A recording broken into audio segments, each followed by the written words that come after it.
La théorie de la double attribution.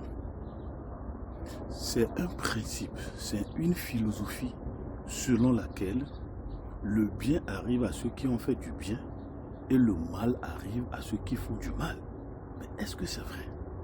Mais voilà le principe directeur de nos sociétés. C'est ça la base socio-psychologique de notre interprétation, de notre compréhension, de notre explication des choses qui nous arrivent personnellement et à d'autres personnes. Autrement dit, lorsque quelque chose vous arrive, la première pensée, quel mal ai-je fait? Et ceux qui vous entourent, ils vont se dire certainement que tu as fait quelque chose de mal.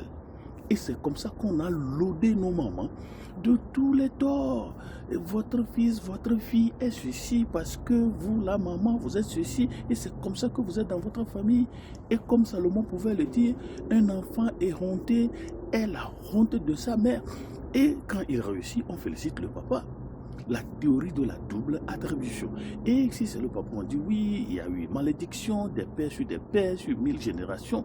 La théorie de la double attribution. Le mal arrive à ceux qui font du mal et le bien arrive à ceux qui font du bien.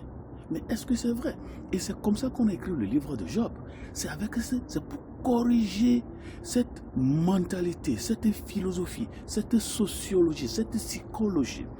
C'est-à-dire, il faut avoir la pensée de Dieu. Et comme vous l'aurez constaté, les amis de Job, quand ils sont venus, les 3 amis de Job, nous sommes dans Job chapitre 2, Eliphaz de Théman, on les appelle Thémanites.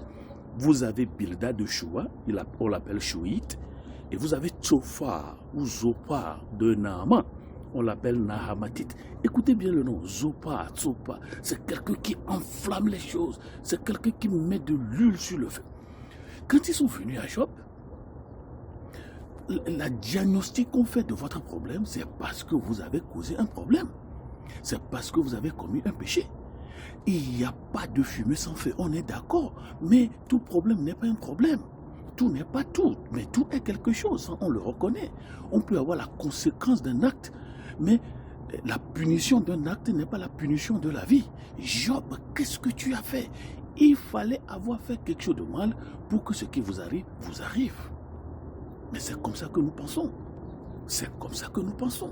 Et dans les églises, quand vous arrive quelque chose à répétition, on dit oui, certainement, il faut confesser les péchés, il faut faire ceci, cela. Et c'est comme ça qu'on a constitué le principe du légalisme, de l'animisme, de la divination, du maraboutage. C'est-à-dire, il y a quelque chose de spirituel, de caché, de maudit. C'est pourquoi ce qui vous arrive.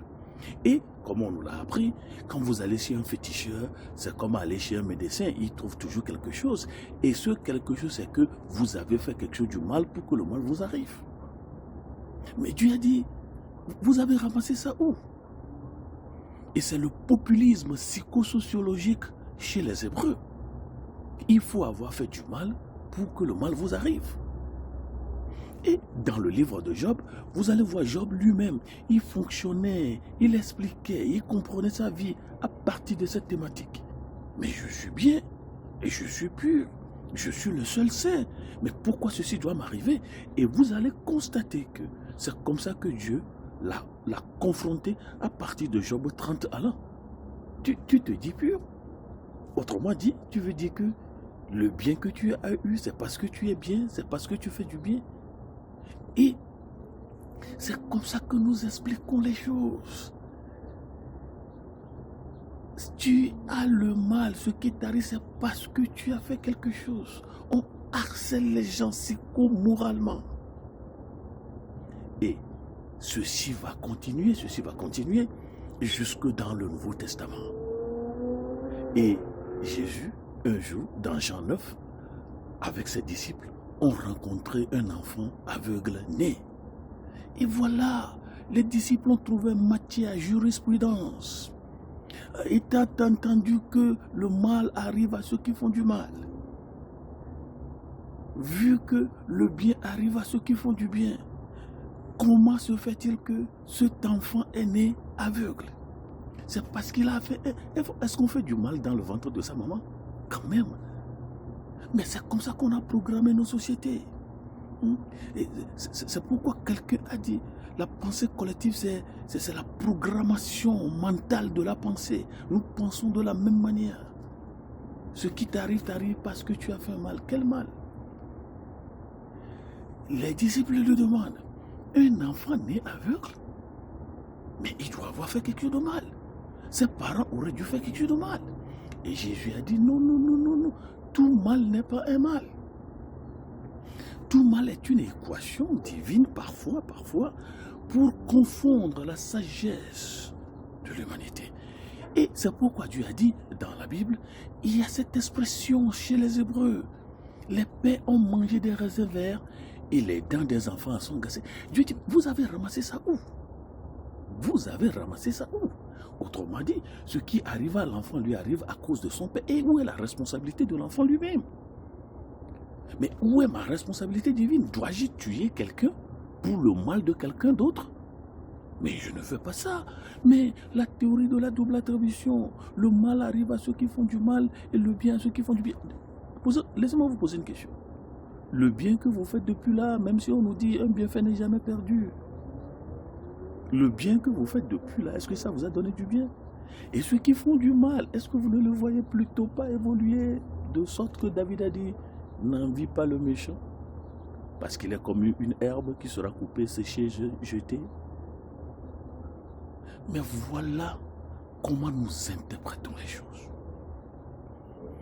Il y a un mal, il faut le chercher. Donc Dieu veut déconstruire cette programmation mentale de la pensée collective. Le mal n'arrive pas nécessairement à des gens parce qu'ils ont fait un mal. Le mal peut arriver parce qu'on a fait du mal. Mais tout mal n'arrive pas parce qu'on a fait nécessairement un mal. Donc, déconstruisez la pensée, comprenez les choses d'une autre manière. Il y a des choses que j'ai permises. Et comme Jésus l'a dit, dans Jean chapitre 9, certaines choses sont laissées telles. Certaines choses ont été autorisées par la souveraineté, autrement dit le veto divin, pour mieux expliquer la divinité. Autrement dit, nous qui faisons la théologie, c'est pourquoi quelqu'un a dit, la vraie théologie, c'est de comprendre et d'interpréter le silence de Dieu. Est-ce que nous comprenons le silence de Dieu? Si nous ne comprenons pas le silence de Dieu, le mieux, mes amis, c'est de se taire. Mais le mal arrive à ceux qui font du mal, et c'est comme ça on nous dit, oui, et papa, on voit un vieil homo. Ça c'est vrai, on peut avoir des conséquences, des subséquences ou des inconséquences du mal de nos parents. Mais on n'est pas en train de prendre le mal du papa pour déposer sur l'enfant. L'enfant est responsable de ses actes. Mais génétiquement, il n'est pas coupable parce que son papa était coupable. Le mal arrive à ceux qui font du mal et le bien à ceux qui font du bien. Alors, et ceux qui tuent nos nations, quel est le mal qui leur arrive? Déconstruisons notre pensée. C'est vrai de faire l'analyse de soi, de comprendre comment on a contribué au problème qu'on est en train d'expérimenter, mais aussi de reconnaître que avant que nous n'existions, quelqu'un a fait un dessein pour notre vie et d'apporter devant lui ce mal que nous vivons. Parce que parfois, le mal peut être une équation à une gloire qui n'est pas encore arrivée.